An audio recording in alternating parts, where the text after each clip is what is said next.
ஆனைமுகனை தொழுதால் நவக்கிரகங்களும் மகிழும். நல்லதே நடக்கும், நல்லதே நடக்கும்.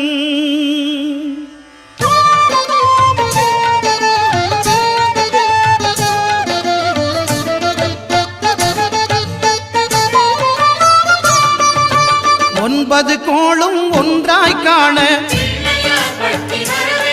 அங்கு கற்பகம் என்னும் கடவுளின் மெய்யில் ஒன்பது கோளும் ஒன்றாய் காண அங்கு கற்பகம் என்னும் கடவுளின் மெய்யில் சூரியன் முதலாய் 9 கிரகமும் பலவித குணங்களை கொண்டிருக்கும். எங்கள் கற்பக தருவில் அவை வரும்போது ஒன்றாய் சேர்ந்து பலனளிக்கும்.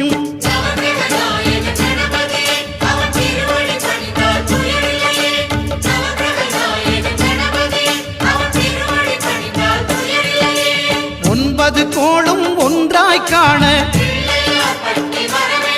அங்கு கற்பகம் என்னும் கடவுளின் மெய்யில்